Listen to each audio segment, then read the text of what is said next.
What is up, everybody? Welcome back to a brand new video, and today we are taking a look at Fluffy Audio's new library called the Jazz Drums Brushes.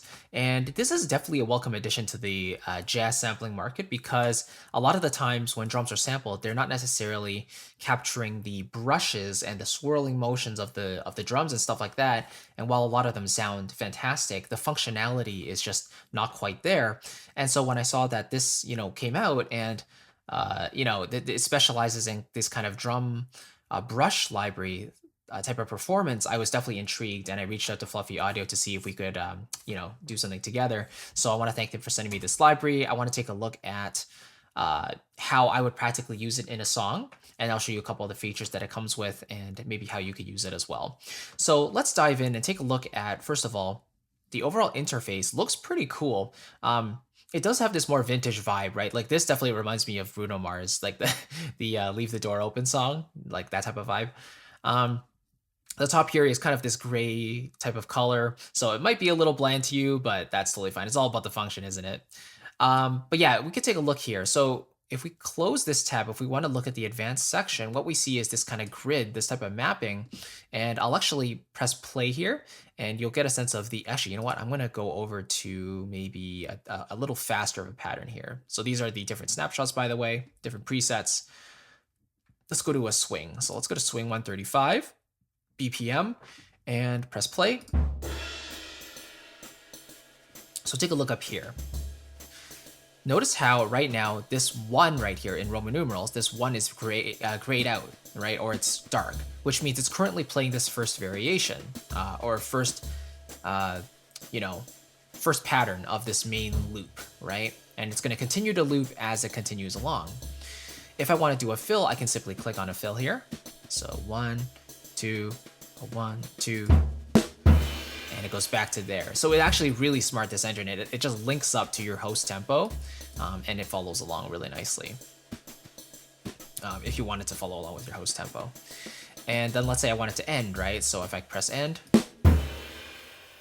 it'll just end like that. So it's really cool. Like, you have 2 different intros you can choose from, 4 different variations, 3 types of fills, and 2 main endings. And I actually don't mind a loop library like this because I'm not a jazz player. I'm not a drummer. I'm not a jazz player, right? So if I can get something pretty customizable, but it still sounds really authentic and it's put together very quickly, then I'm all for it, right? Now you might be wondering, well, how do you practically apply this to your DAW? Well, we'll talk about that in a second, but let's say we hear this loop again, right? Let's go back to the intro. Let's start with intro 1, and then let's hear maybe variation 2. Okay. Now let's say I want more of the kick, so I can actually turn it up. You hear more of that thud of the kick there, right? Let's say maybe I want more of the cymbal. You can hear that there, right? And that's basically triggering on the overall output volume of these instruments, of these different percussion elements. Now, these are the specific microphone positions for the different parts of the drum here, right? So let's say I want more of the kick through the hi-hat mic, then I could turn it up. That one's not going to make that much of a difference, right? Let's say I want more of, let's say, the snare up through a kick mic. Sounds slightly strange, but that's the way it is. So you can really fiddle around with this if you really want to get the tonality of it coming through the way you want it. So the way the mixer is set up is super cool, and you can actually do this on the fly, which is nice. But now let's say, so let's do a fill, and then it goes back to the main variation. But yeah, now let's say I actually want to, let's say I want to actually play this on my keyboard, and you see here, there's a whole bunch of key switches, a whole bunch of colors. Now all this is basically the way the instruments are mapped out. So it's like the greens are the kick drums, the blues are the snare hits, and the orange are the hi-hats, and so on and so forth. And if I want to go super like in depth and map it myself, then I can actually open up that mapping system, which I just clicked here, map, pull it open, and then you can see the keyboard lined up here. So you can click on any key to see which drum is actually applied to that key. So if I play C2, you can see there's a tom here, and there's a rim shot in the left hand that's being played by the left hand. But let's say I don't want that to be a tom. Let's say I want it to be a kick. I can click kick, and now it's a kick, right? And I can select the type. Maybe I want a loose normal hit. And there you go. That's how you can set that up. And this is especially useful if you are used to playing the drums yourself, and if you're a percussionist, then this type of functionality will be really useful. But for noobs like me, I like to use the actual built-in patterns that are available. So what I'll do is I'll close this out. We'll go back to the advanced to kind of hide those microphone positions because it can easily get overwhelming for me. And now what I need to do, because my keyboard, my MIDI keyboard only goes down to this C right here, I'm actually going to lower it 2 octaves. So now if I play my low C, that's actually going to trigger the start button right here for the loop. And now I can do this hands-free. I can literally just play, and then when I want to stop it, I press the D0 right above it, and then that actually stops the loop right away. So let's say I actually wanted to try this out, on my DAW. And just really quickly before we do that, we'll see the two intros are mapped to the E and the F. E0 and F0, right? Then G, A, B, C are mapped to the 4 main variations. Then we have the fills, which are mapped to the D, E, and F. And then the 2 endings are mapped to G and A. So if I can remember those, then I can actually, give this a shot. So let's go back to, oops, sorry, I pressed play. I want to go back to an intro. So I select E0, which is the intro 1, and I'm going to press play, and I'm going to start recording. Here we go. So I'll go back to the beginning, see if this works. 2, 3. So now it's playing the first variation. Now I'm going to decide I want the second fill, and then it immediately goes back to variation 1, and I can continue it from there. So now let's have a listen back to what we just did. Okay, so I messed up the key switch just slightly. I was supposed to have, this is the start key, so this is supposed to be back here actually, right there. And then this is the first intro, the first intro, so that should be how we have it. Let's see. Actually, I could do it like, because I want to select this intro 1, right? So I want to have it selected before I start playing the loop. Let's see. Maybe we can do it, I don't know, starting a little before.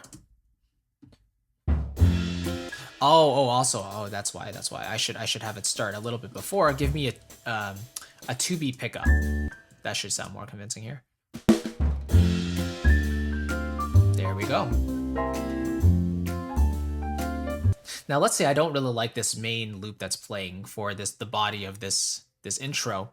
I can switch it around to maybe let's say the third version of this fill, or of this loop. So now I've clicked that third one, and now it gives me that option. A lot of kick in that one. Let's maybe try the second.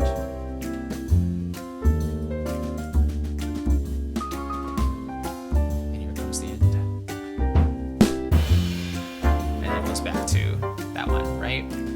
And at the very end, if I want it to end, then I can press that respective key switch and have it go there.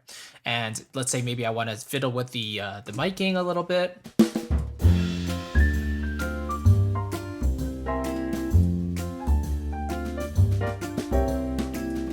Maybe I want less of the kick.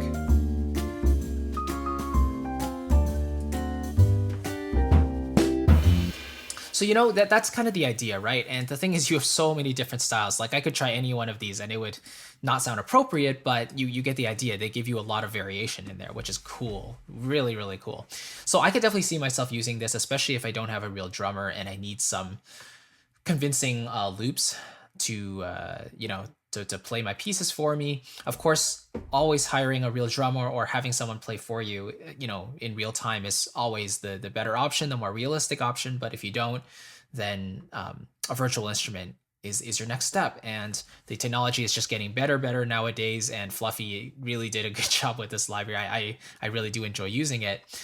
Just a quick shout out to their bass as well. So they sent me this along with the drum kit, but just to give you a little overview of how the instrument works. So this blue key range is obviously the playable one. I'm going to put my keyboard back up to normal. There we go.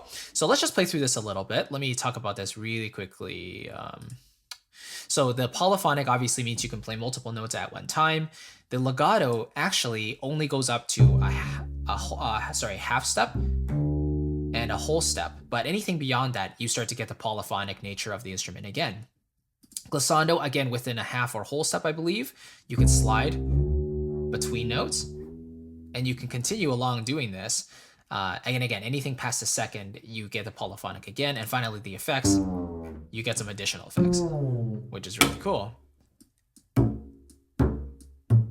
Right? So you get these really interesting sounding effects. But it really is a simple instrument. You really have these four options, and for me personally, I probably use the legato the most, because when I have the seconds, I would probably want that bit of a slide between the notes. So let me just play a really simple bass line and you get a sense of what happens.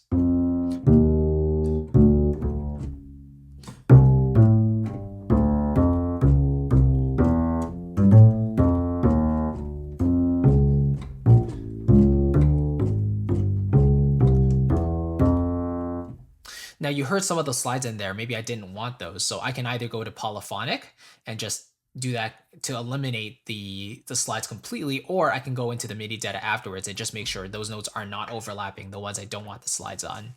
So yeah, some very interesting instruments. And I love that Fluffy creates these kind of more unique libraries that are slightly more niche, but they do fill a gap in the market. And as a jazz enthusiast myself, I'm not really a player, but I like to write jazz tunes here and there. As you can see by this song over here, which is part of the album, I was definitely really excited to give this a shot and see if I could incorporate into the track, as we saw here. And I could definitely see myself using it in the future. So yeah, let me know your thoughts. Do you like this library? Have you watched the walkthrough? You know, if you're a jazz composer or player, what do you think of this library? Just let me know in a comment below. And as a gift for watching this video, I want to give you my sample library buyer's guide. And as you know, I like to write Disney style music. I'm kind of an orchestral composer, if anything. So I like to use strings, woodwinds, brass, percussion quite a bit, you know? And so this guide is basically my culmination of all the libraries I use all the time. And you know, if you're looking for a specific recommendation on, you know, what library I use for what purpose and at what price point, then this guide basically sums it all up for you. It's absolutely free. If you click on the first link down below, you'll see it. And I just want to give it to you as a gift for watching this video. So thank you so very much again for watching. I'll catch you in the next one, and have a great day. See you then. Bye-bye.